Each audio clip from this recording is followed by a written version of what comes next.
Boa tarde, nós estamos aqui a fazer o nosso primeiro podcast do comboio suburbano. Essa burguesia tem um expresso da meia-noite, a classe trabalhadora tem direito ao seu comboio suburbano para apresentar as suas opiniões. Estamos aqui eu, o João Vilela, o Igor Marques, o Lucas Faria e o Saúl Pereira e vamos, portanto, discutir a questão da democracia, né? Percebermos em concreto o que é isto de termos um regime democrático, em que é que isso consiste, se é que isso é uma grande conquista, se é que isso é uma grande armadilha. Vamos tentar perceber todas estas coisas. Eu vou propor que nós falemos não durante muito tempo sobre cada um dos 4 temas que temos em carteira para hoje. O primeiro tema que nós temos em cima da mesa é um tema que está tratado pelo Lucas, sobretudo, que é a questão de como é que nós somos condicionados para votarmos. Ou seja, existe esta ideia, que o Lucas acho que não concorda com ela, de que quando nós chegamos à data da eleição e vamos para a urna de voto, chegamos lá e fomos nós que decidimos, depois de assistirmos a um processo eleitoral, qual foi daqueles candidatos aquele que foi melhor. E eu pergunto, e queria saber a tua opinião, Lucas, tu achas sinceramente que quando nós vamos para uma Assembleia de Votos escolher um candidato, nós estamos a escolher a pessoa que nos pareceu melhor, ou nós fomos de alguma maneira condicionados para achar que uma delas era melhor que as outras todas? Boa tarde, ou boa noite, ou bom dia, dependendo de quando nossos ouvintes estiverem, enfim, na nossa companhia. Bom, respondendo à pergunta que o Vilela colocou, eu acho que o primeiro esforço, né, é entender de onde vêm nossas ideias, né? O que nós pensamos, o que constitui o nosso pensamento, de onde vêm nossas ideias. Elas vêm dentro de nós, da nossa consciência, do que a gente acha, um fenômeno que brota, ou por um acaso a posição dos astros celestes no céu do dia, o dia e o local onde nós nascemos. Por que a gente pensa o que pensa? A nossa opinião, acho que também que temos certo acordo nesse sentido, é que nós, enquanto seres humanos, somos meio de um todo, né? Nós somos meio de uma sociedade. Todos nós saímos de uma mãe, né? Alguém concebeu concebeu aquela mulher a qual chamamos de mãe, então a gente já tem o primeiro grupo ali social, que é a nossa família, pai, mãe, que para quem às vezes algumas pessoas, enfim, tem casos excepcionais no meio de tudo, alguns são criados apenas pelas mães, outros se tornam órfãos, mas todos estamos inseridos no meio da sociedade, em regra geral, vô, vó, vizinhos, pai, mãe, tio, tia, irmão, enfim. Então, a rigor, aquilo que uma mulher chamada Margaret Thatcher, que diz que não existe essa coisa de sociedade, somos apenas indivíduos, não me parece ser muito verdade, ao passo que somos frutos de um meio, nós estamos inseridos num todo, enfim, como eu disse, o primeiro grupo assim, que nós fazemos parte é o grupo familiar, isso é uma das primeiros sinais para a gente entender que a gente vem de uma sociedade, uma sociabilidade. Há outro fator também que condiciona a nossa sociabilidade, é que, a grosso modo, também numa generalidade, nós, a partir de um determinado momento da nossa vida, somos inseridos numa escola, ou seja, um momento onde vai nos ser dados ali os primeiros elementos intelectuais da nossa formação enquanto ser humano, para entender os códigos de escrita, de fala, entender algumas normas sociais, aí já colocando em cima daquilo que a gente está tentando explicar, né, colocar, ou seja, algumas regras da sociedade. Em determinado momento você tem que ficar em silêncio para que alguém vai te dar algum conhecimento, então você está ali sentado e tem alguém de pé lhe transmitindo um conhecimento, e são, vamos dizer assim, 20, 30 pessoas sentadas numa sala de aula, cada uma com a sua particularidade, mas recebendo a mesma carga de informação.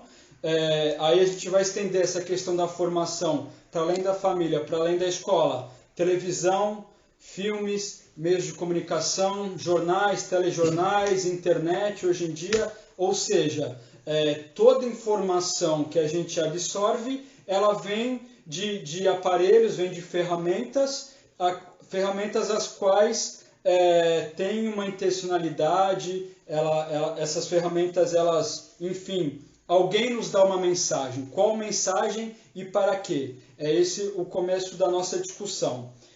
Já caindo para o terreno da política, por que nós somos condicionados a entender a política especificamente através da disputa eleitoral, da política institucional, do parlamento, quando muito de um sindicato, enfim, qual que é a intencionalidade disso e como que isso se desenvolve? Então, todos os dias nós somos bombardeados no noticiário com os mesmos candidatos, dos mesmos partidos, dizendo basicamente ali, cada um com suas diferenças, as mesmas coisas, que vamos dizer assim, que nós vamos à escola, temos uma formação, aquela formação a gente usa para trabalhar, e a gente trabalha, tem ali alguém nos dá o nosso salário, e com esse salário a gente vai desenvolvendo a nossa vida. Então... Igor, tu consegues te lembrar de algum caso concreto em que tenhas visto na televisão isto a acontecer? Em que tu tenhas visto algum esforço deliberado para fazer com que as pessoas pensem de uma determinada forma nas questões políticas? Ou tu achas que nós temos comentadores de todo o espectro político e, de uma forma geral, nós ouvimos todas as opiniões e, portanto, quando tomamos uma decisão, tomamos-la de forma informada e tendo ouvido todos os argumentos possíveis em absoluto pé de igualdade? O que é que tu pensas sobre este assunto? Bom, antes de mais, saudações a todos. É assim... É óbvio que não. É óbvio que não. Suspeitei que achasse isso. Bom, curiosamente agora, por acaso até estamos a ver comentadores e figuras, enfim, mediáticas fora do espectro político tradicional, chamado arco do poder ou da governação, mas à extrema-direita. Mas estão assim tão fora? Essa é uma boa coisa para tu falares a seguir. Já vamos. Quer dizer, vamos lá. Os média são empresas privadas, desde logo. Têm a defender o seu lucro, o seu lugar social, no mau sentido do termo. Não é? Sim. Obviamente que a eles interessa-lhes, isto falando só exclusivamente dos médios e de um ponto de vista estritamente, enfim, comercial, capitalista da coisa, a manutenção da ordem capitalista e através da democracia, que é burguesa, ao contrário do que eu li agora, recentemente. Ao contrário do que algumas pessoas dizem. Porque neste momento, apesar de tudo, a democracia burguesa continua a ser o sistema mais favorável ao capitalismo, enfim, e às empresas. A não ser que... Pois é, tivemos aqui agora Contingências do direito. Continua, por favor. Bom, e a não ser que as coisas, as circunstâncias políticas, sobretudo, e obviamente as sociais, venham a levar uma volta muito significativa a breve prazo, pelo menos por enquanto vamos continuar a ver as figuras políticas, as figuras mediáticas que falam de política na televisão, não ser sempre as mesmas, ou os mesmos partidos, com o mesmo tipo de mensagem, independentemente de ser fulano A do CDS ou fulano B do PCP, quer dizer, no fundo o tipo de discurso, o pano de fundo do discurso é sempre o mesmo, é a defesa da democracia, no caso das eleições, então é a defesa das eleições como a pedra de toque da democracia. Não só da democracia, da política. E da política, sim. Saúl, tu estavas a dizer um bocado da democracia como a política. Estavas a dizer há bocado, Saúl, que na tua opinião as pessoas de extrema-direita que começam a aparecer agora na televisão não são assim tão diferentes das pessoas da direita que costumavam aparecer. Tu consideras que, sei lá, partidos como o CDS não têm assim grandes diferenças em relação a partidos como o PNR? É sim. Há sempre duas abordagens possíveis sobre o que é o PNR, ou o fascismo em si, vamos lá chamar as coisas pelos nomes, que é o fascismo é uma aberração dentro do sistema capitalista que tanto capitalistas como anticapitalistas combatem, ou o fascismo é uma continuação de um certo estado do capitalismo. Eu nasci a acreditar na primeira, vou acreditando cada vez mais na segunda, mas por mais generosidade que eu possa ter em relação à democracia liberal burguesa, eu olho para o CDS e vejo as ideologias do PNR estão lá. Podem não ser hegemónicas, mas não são marginais. Pode ser minoritário, mas não é ultraminoritário.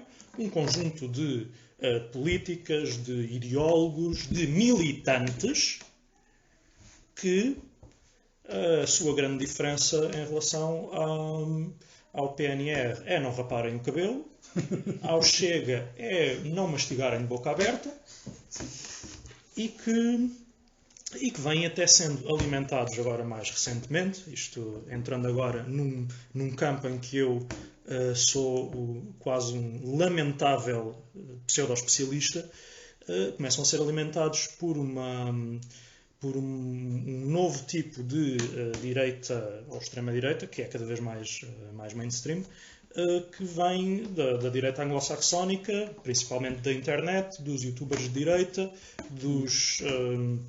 do combate ao progressismo, aos movimentos progressistas de costumes. E essas pessoas vão fazendo o seu caminho dentro desse partido, vão fazendo o caminho contra a direção atual desse partido, mas sem um grande repúdio por parte dessa direção. Sim. Mas pronto, é assim, se o Marcelo Freixo no Brasil vai falar, ou falou recentemente, com quem o quereria ver fuzilado no meio da rua, também será normal um partido ser liderado por quem, pela vontade de uma parte dos seus militantes, nunca sairia de uma certa divisão da sua casa. Isso que tu dizes sobre o Marcelo Freixo leva-me a fazer uma pergunta ao Lucas, que é a seguinte: Lucas, tu seguramente és a pessoa certa para nos esclarecer.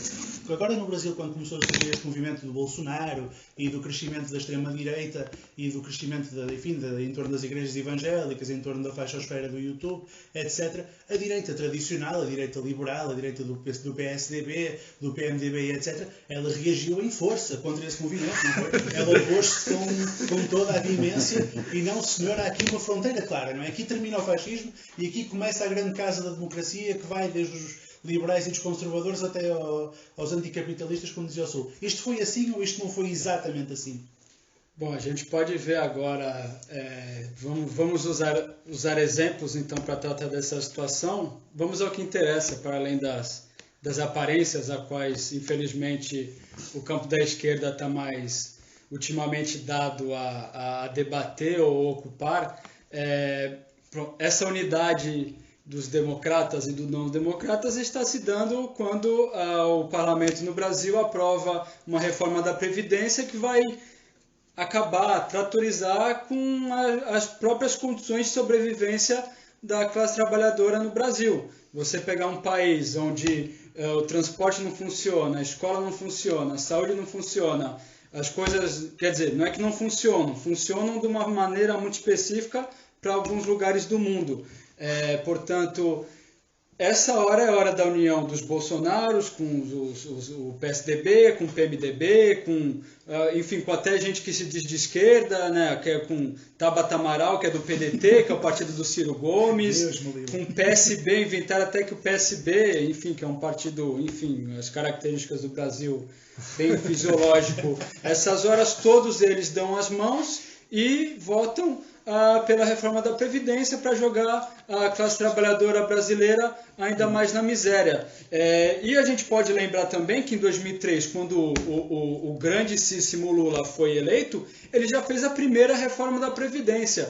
Ou seja, e também se formos alguns aspectos que a esquerda brasileira imputa ao Bolsonaro como fascismo, por exemplo, essa semana um torcedor, um adepto do Corinthians, num jogo de futebol, gritou algum disparate para o Bolsonaro, foi dominado pela polícia e foi preso. Então a esquerda brasileira está impressionada porque acabou a democracia e um torcedor, um adepto, foi preso porque disse algo contra o político. Isso não aconteceu. Violência no estádio por polícia contra adeptos. É só a gente, na história da é só a gente lembrar de quando o PT quis organizar Copa do Mundo, né, o Mundial de Futebol e Olimpíadas, o quanto de ativistas e militantes foram presos porque eram contra toda aquela gastança de dinheiro público e dinheiro privado e toda aquela corrupção, tudo que foi feito para que os grandes conglomerados internacionais fossem lá fazer sua festinha e usam o futebol, o esporte em geral, para fazer ali sua gastança, esse dinheiro, mas na hora que o trabalhador, que o pobre está ali apanhando da polícia, ele pode apanhar vestido de azul, pode apanhar vestido de vermelho, pode apanhar vestido de preto, ou seja, é porrada para tudo que é lado, independente da cor e do governo que esteja lá. A questão é quais os interesses desse Estado, enfim, desse sistema político. O Igor queria dizer qualquer coisa sobre isto, faz favor. Por acaso, em relação a isto, este caso que o Lucas estava a falar, estava aqui a lembrar-me que provavelmente a Constituição brasileira tem um mecanismo qualquer que, pelo menos a portuguesa tem, que impede os insultos às figuras do Estado. E se calhar no tempo do Lula o PT veria a coisa de outro modo. Mas pronto, o que eu queria dizer era, voltando aqui atrás em relação ao CDS e ao CDS e à extrema-direita, queria dizer só duas coisas. Bem, primeiro, o CDS sempre foi de extrema-direita. Quer dizer, o CDS é formado como um partido. Aquilo era extrema-direita, quer dizer. Sim, os quadros do fascismo tinham de se encostar em algum sítio e, exatamente, e encontraram um quadro que tinha menos má cara, que era o Freitas do Amaral na altura. Sim, porque era possível ter pior cara que o Freitas do Amaral, apesar de tudo, para ser o presidente. Freitas do Amaral é um comunista envergonhado. Eu li isto no Facebook muito recentemente. Não devido nada, até porque eu recordo-me... Sim, mas depois também foi para o PS e até... Sim, eu lembro-me de ter visto uma vez uma entrevista de um historiador famoso, que é o Manuel Loff, a dizer que na altura em que o Marcelo Caetano chegou ao poder, o Jaime Teixeira Pinto, que agora é Jaime Nogueira Pinto, peço desculpa, confundi com o Paulo Teixeira Pinto, que é exatamente a mesma pessoa. Acho que nunca vimos os dois no mesmo sítio à mesma hora, são a mesma pessoa, portanto. O Jaime Nogueira Pinto, quando chegou o Marcelo Caetano ao poder, dizia que o Marcelo Caetano era um criptocomunista. Portanto, o Marcelo Caetano, se o Marcelo Caetano é um criptocomunista, o Freitas do Amaral é o do Rútica. Eu acho que se queremos dar um ar mais... até a palavra cripto, eu acho que a palavra cripto, adicionada a qualquer ideologia e colocada como classificação de qualquer pessoa, é uma fonte fantástica dos chamados hot takes em termos políticos. Acabámos de ter esta conversa sobre o Glenn Greenwald, que eu, numa classificação espontânea, classifiquei como criptoduinista. Mas, sim, o criptocoisas é uma maneira muito interessante de classificar a política, principalmente porque pressupõe sempre saber mais sobre a ideologia política de alguém do que a própria pessoa. Sim. É uma coisa, acho que é algo interessante e porque implica também muito uma visão, acho que lhe chamarias não materialista, de estar sempre à procura de forças ocultas por detrás dos acontecimentos ou das palavras. Portanto, e aí voltamos a uma questão que nós já discutimos algumas vezes, a obra de Júlio Evola, quando faz uma classificação histórica das ideias, em que coloca tudo o que surgiu depois da Revolução Francesa no mesmo saco, e em que está, portanto, o liberalismo, a democracia, o constitucionalismo, a separação de poderes, e o comunismo. Sim. Tudo isso engloba o mesmo saco, e agora esse saco é chamado por esta direita de comunismo ou de socialismo. Não podiam dar-lhe outro nome, mas dão-lhe este por alguma razão. quando apontam a alguma coisa, estarem a apontar. E depois temos não sei se... Isso também terá a ver com circunstâncias até regionais. Sim, como temos sim. um governo PS, chamam-lhe socialismo. Sim, sim. Nos Estados Unidos usam mais o globalismo, por exemplo. Globalismo é uma palavra Sim. muito recente. Sim, é mais recente. Pois sim, é mais recente, claro. Em alguns lugares ser liberal é ser de esquerda. Sim, exato. Nos Estados Unidos, desde logo, por sim, exemplo. sim. Aliás, o próprio, aquilo que hoje chamam o politicamente correto já é quase um termo também, como se diz em inglês, um umbrella term. Sim, sim. Que já abrange depois Tudo o que depois vá... tudo isso. Tudo o que vá para além da noblesse oblige dentro de uma elite capitalista já é considerado. Já está dentro desse guarda-chuva. Eu queria fazer uma pergunta porque eu tenho alguma... Eu não sei se vocês concordam comigo.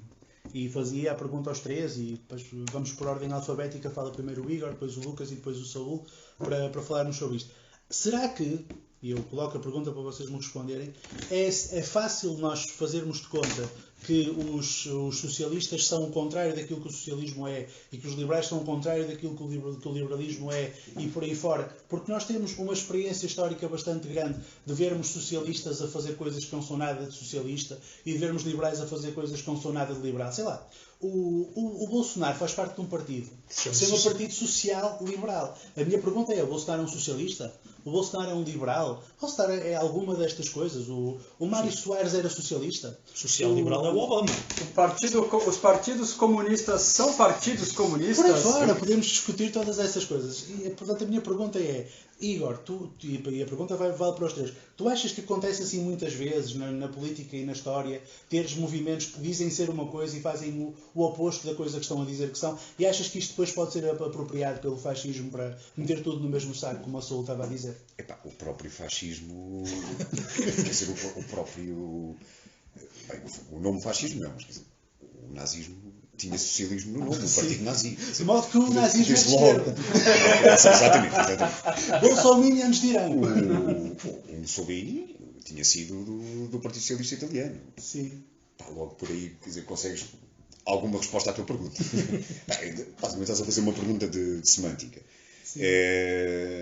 Isso os termos, quer dizer, os termos valem o que valem. E então, num país onde tu tens um PSD e um PS, como os dois partidos que governam isto há 40 e tal anos, acho que está, por si, pelo menos no caso português, está respondido. Ou o próprio CDS, por exemplo, centro-democrata e social. Enfim. Social fica sempre bem, é uma coisa Assim, e não na altura envergonha ninguém. então, Mas eu acho que o Brasil tem a melhor experiência mundial para falar sobre isso. Peço desculpa, eu tenho absoluta certeza que o Partido dos Trabalhadores defendeu acerrimamente os trabalhadores e o Lucas vai-nos confirmar isso. Não é? O Partido dos Trabalhadores foi a defesa, a grande barreira contra a exploração capitalista, ou não será assim? O PT, ele é um partido que surge da luta dos trabalhadores. Acho que não precisa ir muito fundo na investigação histórica para saber que aquilo surgiu nas lutas da classe trabalhadora, mas ele também é um excelente exemplo de como uma coisa nasce como algo e pode se tornar o seu inverso. E é uma questão do PT que ela vai muito de acordo com o que a gente está debatendo aqui sobre a questão das eleições e das instituições, né, essas instituições que estão dadas, que alguns chamam de instituições burguesas, que o movimento dos trabalhadores, quando ele quer ocupar o Estado, quando ele quer governar a máquina pública, governar o Estado burguês, nada mais é do que quando muito ele tem a boa, entre aspas, intenção de tornar menos sofrível a nossa vida enquanto classe explorada, classe que trabalha, classe que vende seu suor, sangue, músculos e saúde mental em troca de um salário para que alguém possa ficar muito rico. Portanto, alguém que vai ter a boa, novamente, entre aspas, intenção de tornar isso menos sofrível, ou seja, que você consiga ter um salário um pouco melhor, que você tenha uma saúde um pouco melhor. onde que o PT vem? O PT vem no intuito de ocupar o Estado, ocupar o governo, governar para tentar agradar os dois lados. Ora, agradar os dois lados. Se um lado tem a seu serviço as polícias, o exército, o parlamento, toda a mídia, toda a televisão, os portais de internet, tudo, seria muito ingênuo achar que toda essa máquina pode ser usada para que ela possa se autodestruir. Então, a depender, a gente teria que ter um pouco mais de acúmulo, e infelizmente nesse debate aqui nosso, agora não vai dar para esclarecer totalmente essa situação, dependendo da conjuntura econômica, quando a economia está num momento confortável, sim, o Estado pode dar ali alguma coisinha para você pelo menos ter o que se alimentar, você ter ali um dinheirinho para comprar um carro, ou como gosta o Lula de dizer, de comer um churrasco com uma picanha no domingo, para que segunda-feira você acorde mais feliz para vender sua força de trabalho, vender seu músculo, suor, sangue e saúde mental, para dar ali, receber o seu pouquinho para sobreviver, enquanto o burguês fica mais rico. Aí tem alguns, no caso novamente do Brasil, que tem a audácia ainda de dar a oportunidade do filho da classe trabalhadora chegar à universidade. Como que é essa universidade? Ou ela é uma universidade pública de má qualidade, uma universidade pública pobre, ou melhor, o Lula, né, o PT, nessa sua grande e belíssima intenção de tentar agradar os dois lados. Então, o filho da classe trabalhadora, uma parte ele se endivida para conseguir um diploma universitário, para que ele possa ter melhores condições de vender seu suor, sangue e saúde mental para um burguês. Então ele vai lá, se endivida para poder ter o diplominha dele, para poder ter a sua formação universitária, e melhora, a coisa tem um requinte ainda mais maravilhoso. Uma outra parte desse dinheiro que vai para o burguês dono da universidade privada é pago pelo Estado. Ou seja, entre aspas, todos ganham. O burguês fica feliz porque ele recebe do filho da classe trabalhadora e recebe do Estado. O Estado fica como aquele bom mediador, aquele bom mocismo, o herói que tira o povo da miséria. E o filho da classe trabalhadora, em vez de ter ali uma profissão mais precária, vai poder... Depois, quando vier a crise, ele vai poder ser Uber, que é o caso do Brasil, que tem de engenheiros e, enfim, gente com diploma universitário trabalhando como Ubers e mototáxis, esse tipo de coisa. Portanto, esse é o papel do Estado quando a esquerda ocupa. E aí é o que, já estou um pouco monopolizando, é o que a gente vê os partidos da esquerda portuguesa querendo fazer. Eles não, querem... desculpa. E de certeza que o som discorda de ti. nós em Portugal isto não funciona assim. Isto é uma coisa, isto é como no futebol, não é? Isto é uma coisa que só acontece na América Latina. Sempre que há uma falta muito dura num jogo de futebol, há imediatamente aquela reação. Isto é uma coisa que só se vê no futebol do México e do Brasil. Só na América Latina que os cachorros entram em campo. Qualquer coisa do estilo. Aqui já vi uma galinha a entrar, em todo caso. O estádio do Benfica tirada pelos Super Dragões. Mas tu concordas? Achas que Portugal é isto também? Ou somos um pouco diferentes, apesar de tudo? Somos mais clarinhos e, portanto, sei lá. O que é que tu pensas sobre o assunto? Portugal, uma diferença que Portugal pode ter do Brasil neste caso é que há uma certa vergonha em ser demasiado reacionário ao estar dentro das instituições do Estado. A classe jurídica, mesmo assim não tanto, mas a classe jurídica e até a polícia já é um bocado mais difícil de dizer, mas há alguma vergonha em manifestar o tipo de reacionarismo, diria eu, que se vê no Brasil. Mas quem diz o Brasil diz Portugal e diz o mundo inteiro que nós vivemos desde há muitos anos naquilo que eu chamo 50 tons de ordoliberalismo. Há os 50 tons de cinza e estes 50 tons também são extremamente pornográficos porque fazem-nos a todos ser violentamente... Não é correto introduzir a penetração como algo humilhante, pois não? Ainda por cima, nós aqui 4 homens brancos heterossexuais não fica bem. Mas mas temos uma classificação ideológica, semântica dos partidos que corresponde muito pouco àquilo que acontece na realidade, porque esta realidade está incluída numa subjetividade maior. E quando dizemos que temos um partido comunista, que a direita acredita piamente que é comunista, e qualquer análise histórica, política, diz que é um partido social-democrata que tem apoio de sindicatos. Sim. Quando vemos um partido socialista que começou como social-democrata e atualmente é social-liberal e neoliberal, e temos um bloco de esquerda que é etiquetado de trotskista, seja lá o que isso for, ser trotskista... Extrema-esquerda.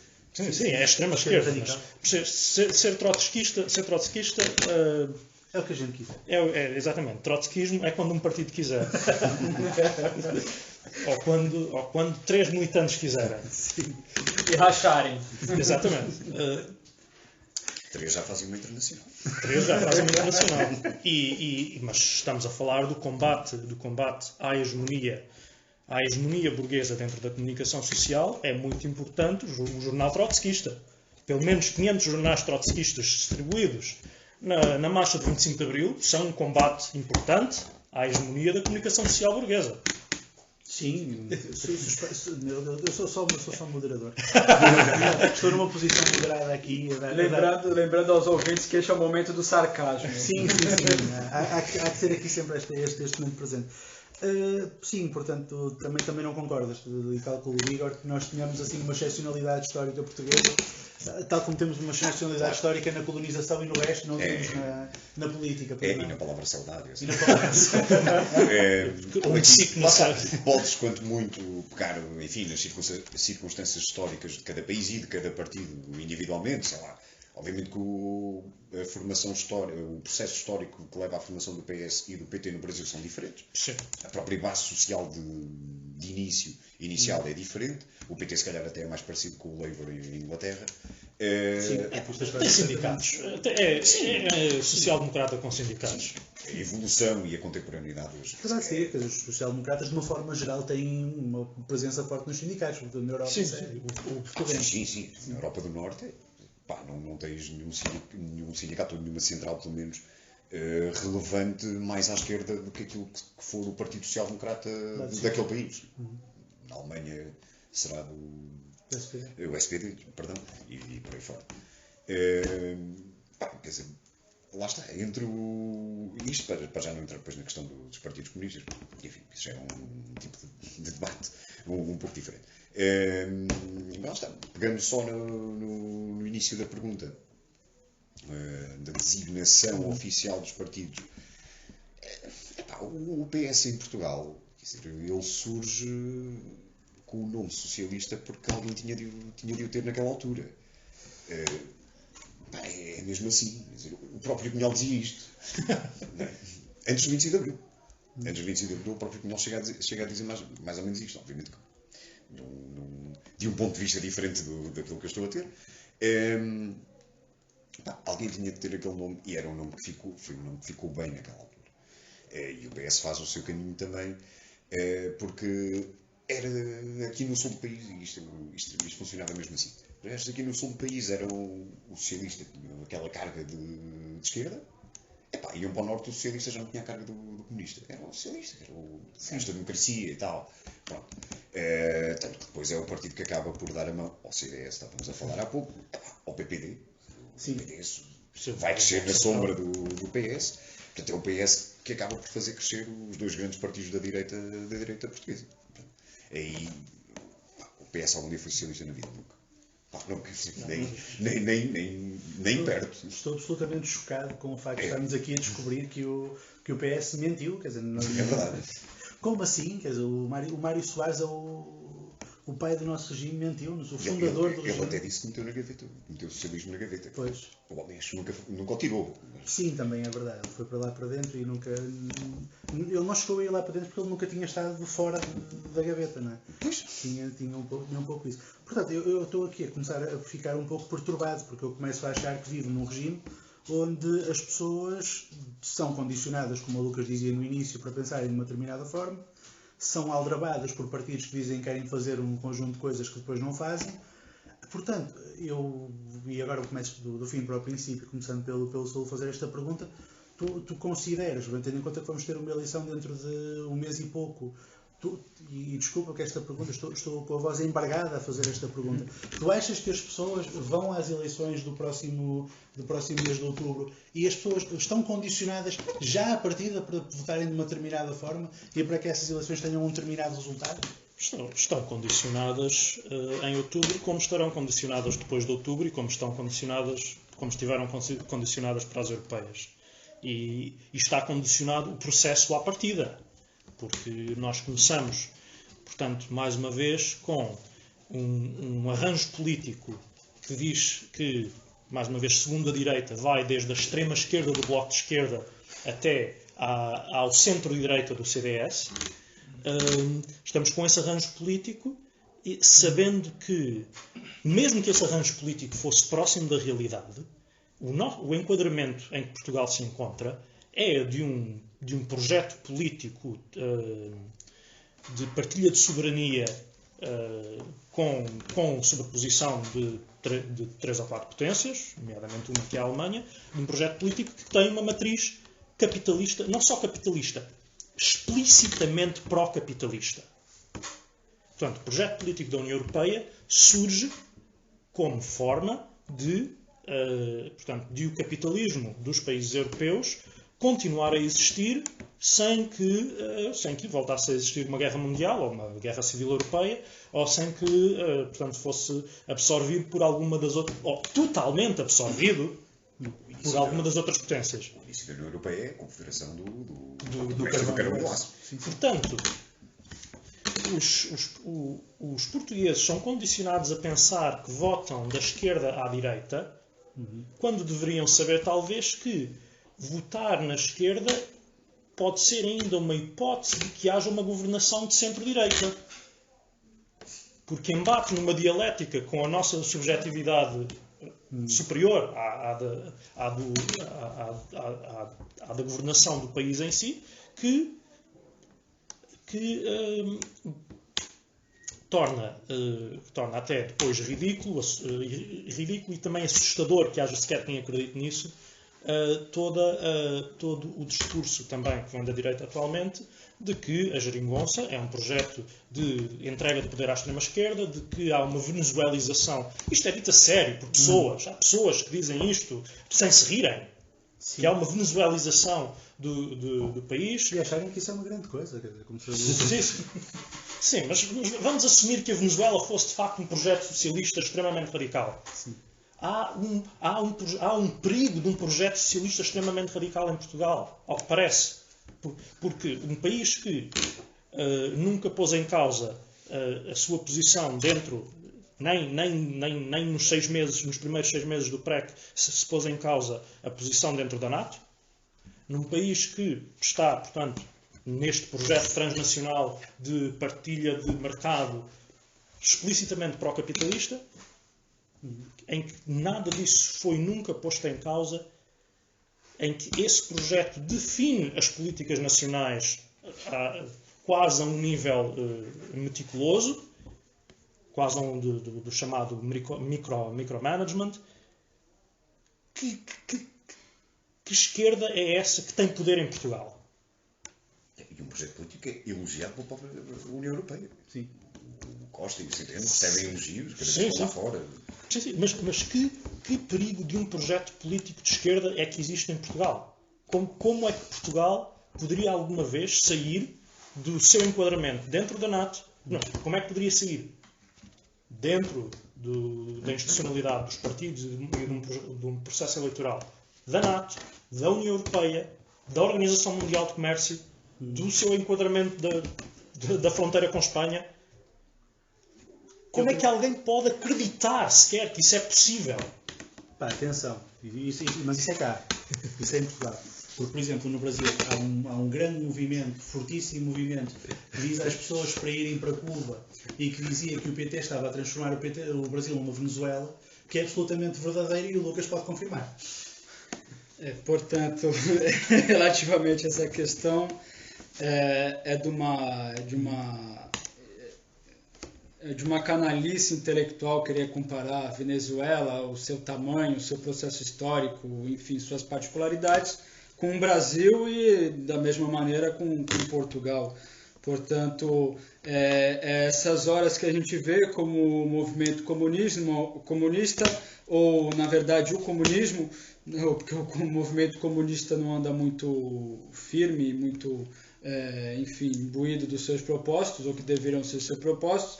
De qualquer forma, tendo em vista que daria 5 episódios para a gente falar do processo dos países socialistas, o bloco socialista, o socialismo real, enfim, qualquer nome que você queira dar para isso, mas é histórico que o socialismo, na verdade o socialismo científico e o comunismo tem sido usado como um espantalho, apenas uma distração para que as pessoas que estão sendo iludidas pelos grandes partidos, pelos grupos midiáticos, pela mídia, por Hollywood, por tudo, sejam levadas a entender que esse sistema, esse modo como a gente hoje atualmente vive, para que a gente acorda todo dia, levanta da nossa cama, vai passar 8, 10, 12 horas num lugar fazendo uma coisa que, a rigor, para a nossa humanidade, para a gente enquanto indivíduo, não acrescenta grandes coisas, no máximo nos permite ali ter quem sabe, com sorte, um pouquinho de conforto, mas enfim, essa ideia de como esse sistema ele não está em causa por ninguém.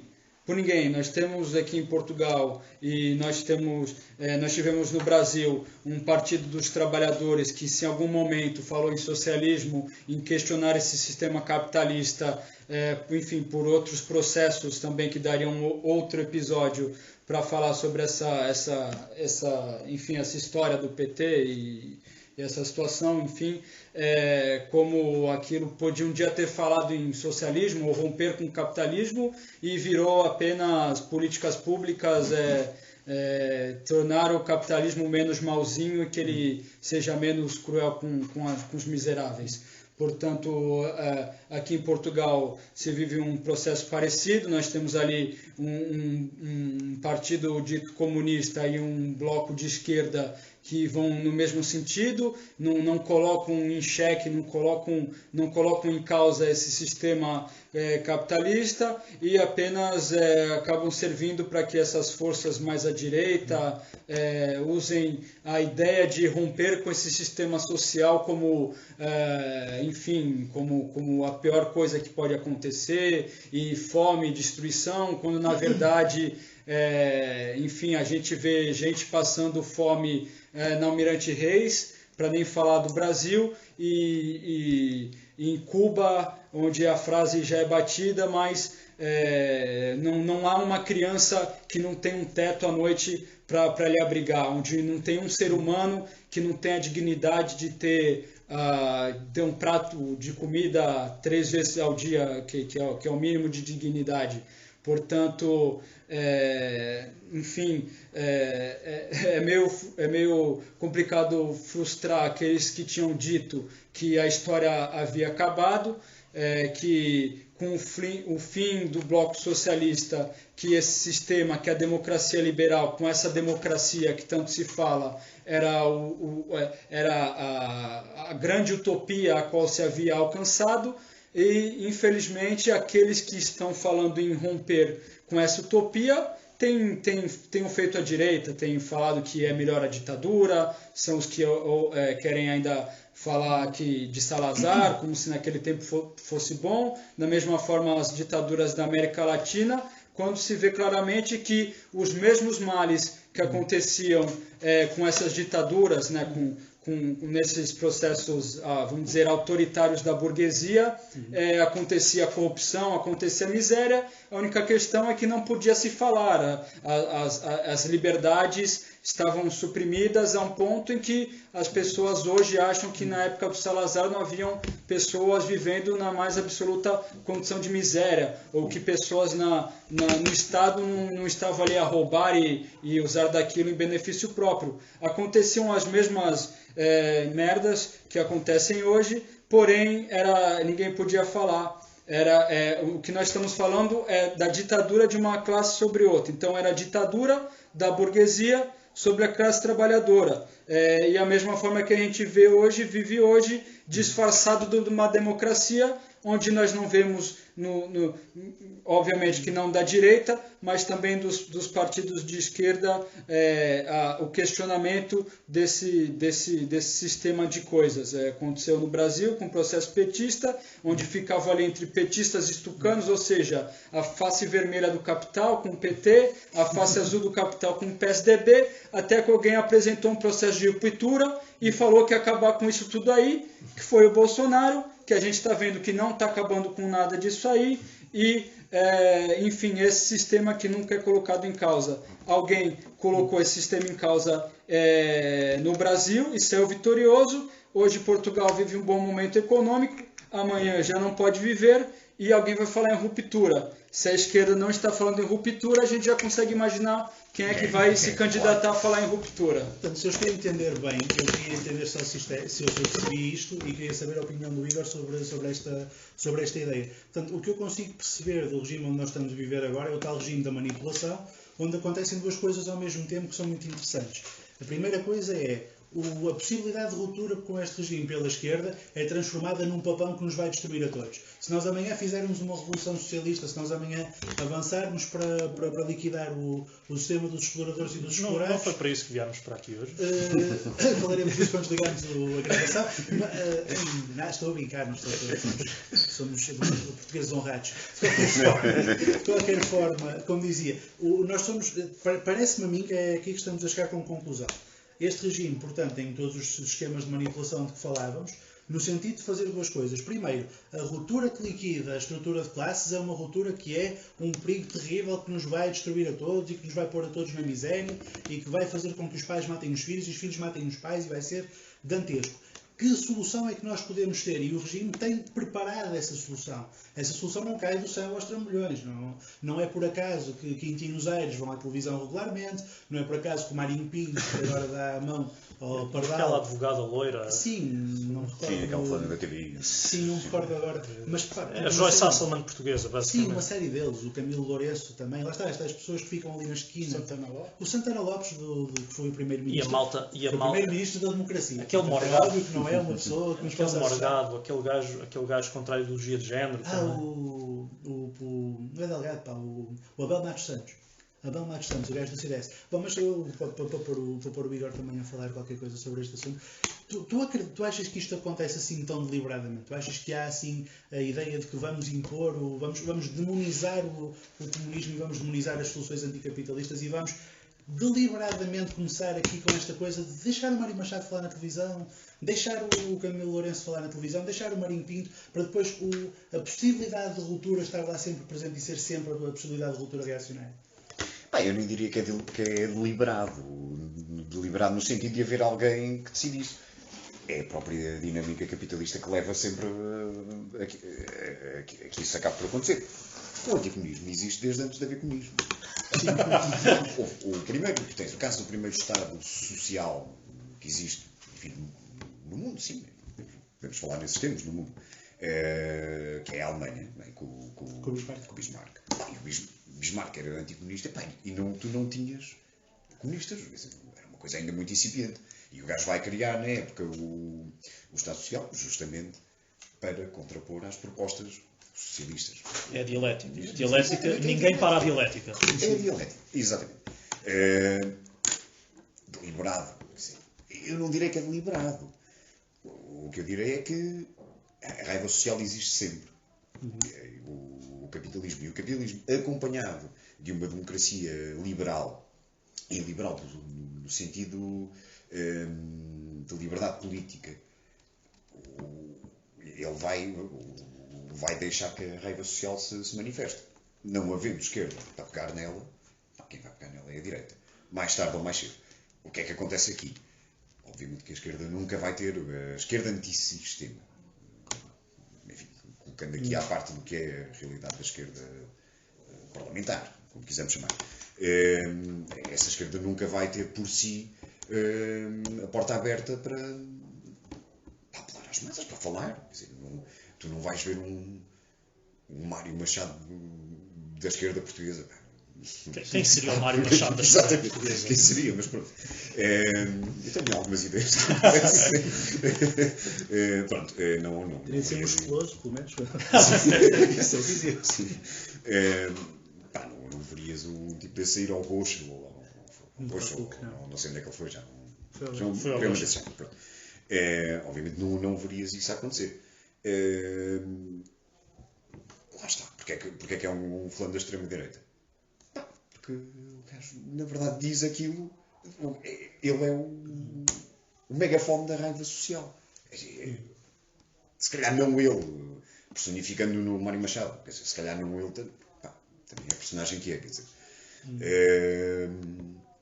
Mas o que ele representa, mesmo que ele seja só uma franjazinha da extrema-direita, que é o que é na verdade, o que ele representa, e o facto de ele ir ali, indica que há raiva social e que o sistema quer o capitalismo precisa também Dessa válvula de escape. Exatamente.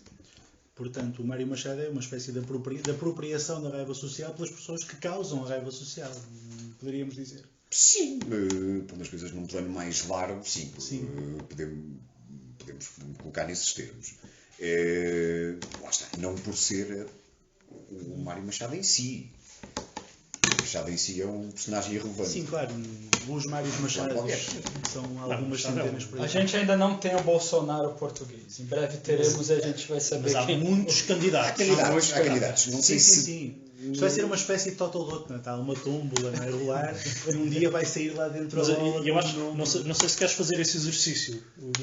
Cada um de nós apresentar alguns candidatos que conhece. Epá, não, porque estamos a dar ideias e eu tenho na minha cabeça não só quem é a pessoa que pode ser o Bolsonaro português, mas até acho de que partido é que essa pessoa vai vir. Mas de qualquer forma, não sei. Quer dizer, Depois é mais outra coisa para quando nós estivermos a gravar. sim, não é? pode ser, sim, depois falaremos, porque essa pessoa nós temos de lhe fazer uma proposta irrecusável. Sarcasmo, apenas sarcasmo. Não estou a falar no a sério. curto prazo, não acredito muito que... Quando eu refiro curto prazo, digo já às próximas eleições. Não acredito muito que, eventualmente, sei lá, o Ventura poderá ser eleito por Lisboa. Não acredito muito nisso, mas... Quando dizes as próximas, dizes já as de outubro. Sim. Sim, não vai acontecer. A crise econômica ainda não chegou. Pois, ela a questão está muito próxima. Não é só isso. Não há crise económica, não há ainda a total ruptura de um partido de centro-direita, como aconteceu no Sim, Brasil. no Brasil também, sim. Portanto, E não só no E Brasil. eu não sei se essa ruptura acontecerá tão cedo, mesmo que haja uma crise económica. Não é muito fácil, até por causa do ambiente mediático português, sim, que é muito dependente ainda do PSD e do CDS.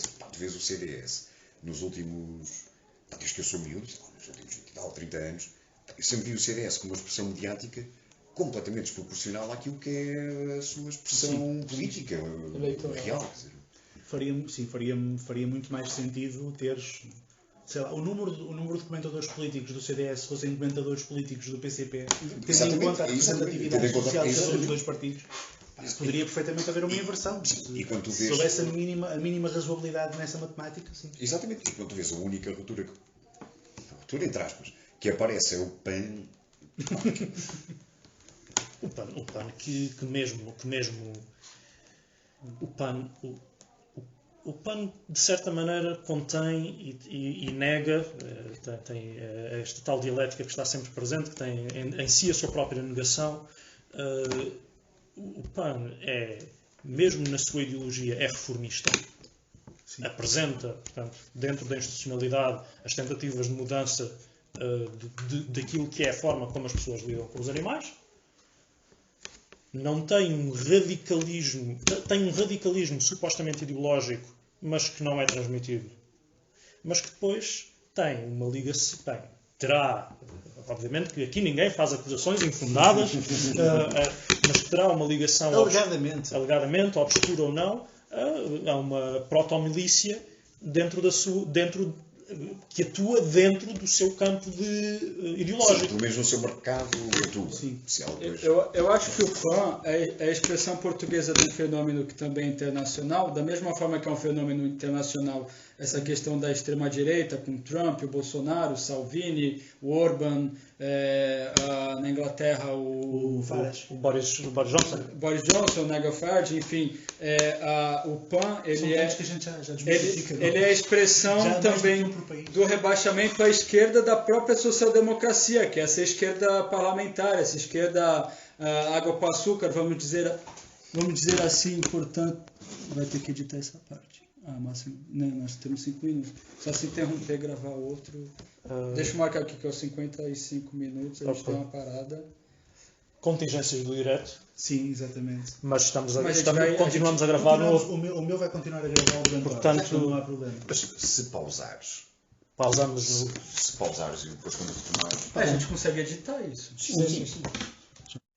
Enfim, nós vamos editar essa parte, mas o que eu estava dizendo era que o PAN, na minha opinião, é a expressão portuguesa de um fenômeno global, da mesma forma que a direita é um fenômeno, vamos dizer assim, de uma nova direita, ou uma nova roupagem da direita, que o Bolsonaro no Brasil, o Trump nos Estados Unidos, o Salvini na Itália, o Orban na Hungria, o Nigel Farage na Inglaterra, enfim, da mesma forma que a esquerda tem abandonado a sua roupagem liberal e está assumindo uma roupagem mais agressiva, se aproximando ao fascismo, enfim, o fascismo em si também é outra situação que dava outro episódio em si. De qualquer forma, da mesma forma, a esquerda está havendo um momento de adaptação, mas essa é uma adaptação que consegue ficar ainda pior. Ou seja, a esquerda ela está abandonando a social-democracia,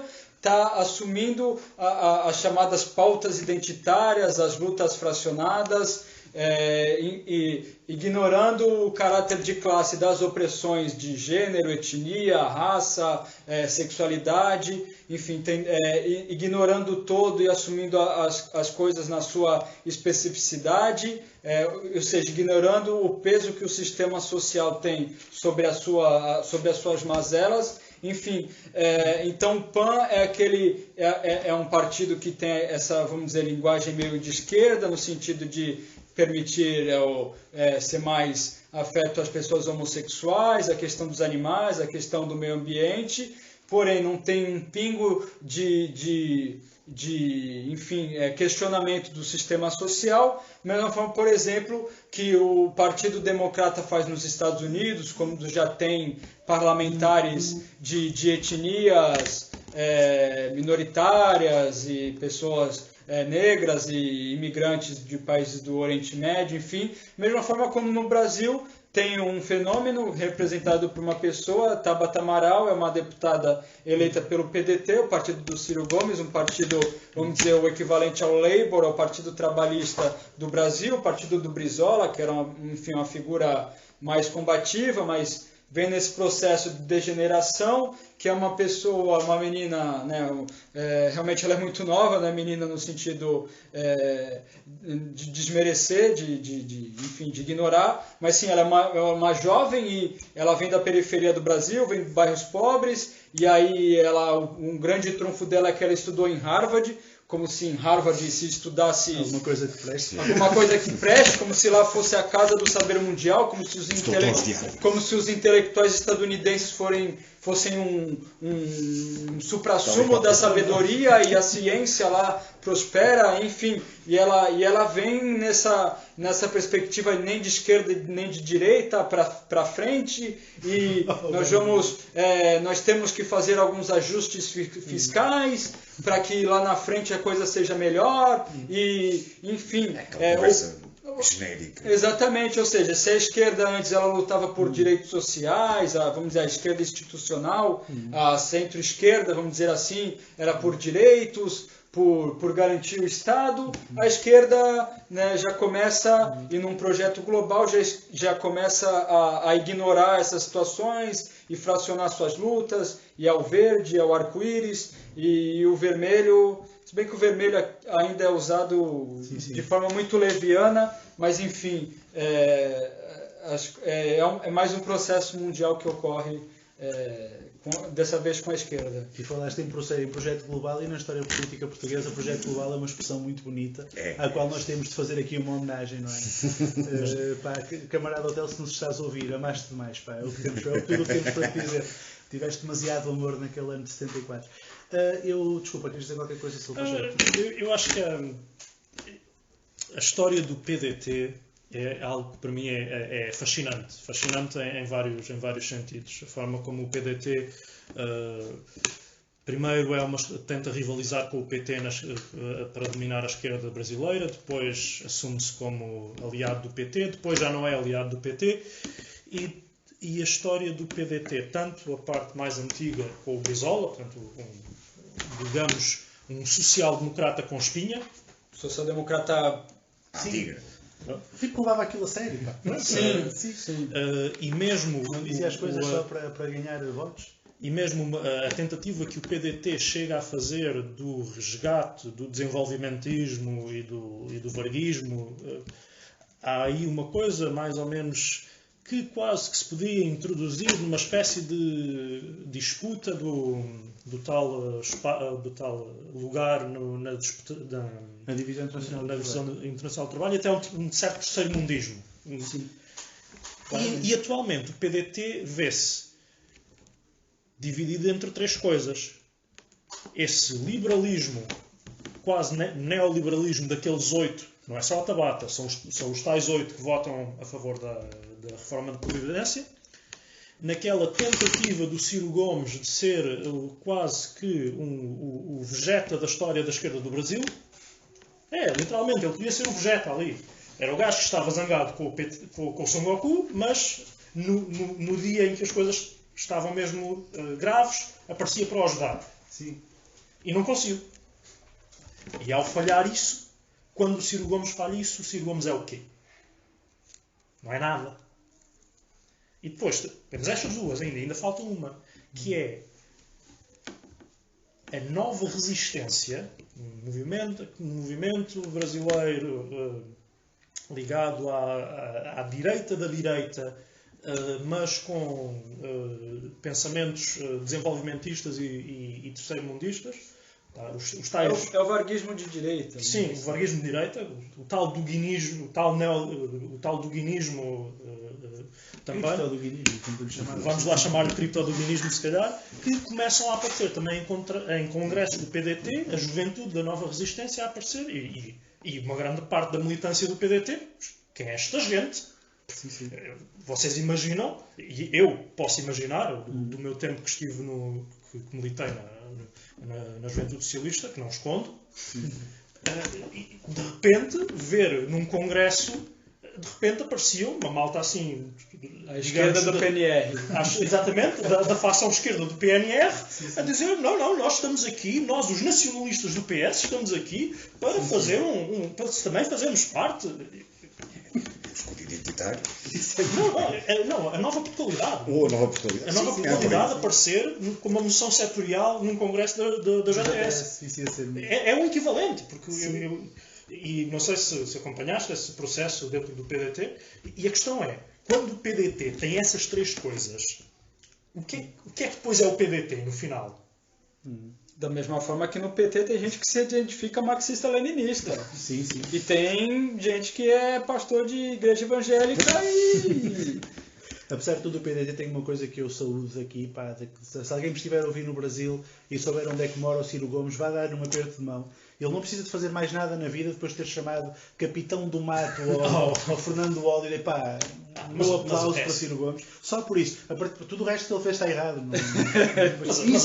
Isso salva, não é? Se nós fôssemos cristãos, isso era o motivo pelo qual ele ia para o céu, não precisava de fazer mais nada. Mas o Ciro Gomes a falar sempre foi muito bom. Sim. O Ciro Gomes a falar parece um desenvolvimentista. E trazendo para a realidade portuguesa, a gente está lidando com gente muito habilidosa. Sim. Gente que sabe falar, não tem nenhum idiota aí. Sim, isso aí é uma peça Usando um termo que hoje já pouco se usa, são os demagogos. Tu ouves o Ciro Gomes. O gajo, eu já não ouço nada dele. Desde as eleições, cara. Sim, basicamente, sim. Mas é o demagoga antiga. É um gajo que... Até a figura. Sim. A linguagem corporal, etc. Vês que é aquela escola clássica, vá. Sei lá, como o Paulo Portas cá. Sim. É um bocado na onda do Paulo Portas aqui. Paulo Portas depois gastou muito, quer dizer, quando foi para ministro, Sim, quando estava ministro, gastou-se, mas o Paulinho das feiras, o homem da boina na feira, a dar o braço ao camponês e a dizer ao camponês, porque eu percebo de lavoura. Pá, essa coisa é uma cena que tu não voltas a ver tão cedo. E o Paulo Portas é o tipo que acaba por fazer do CDS um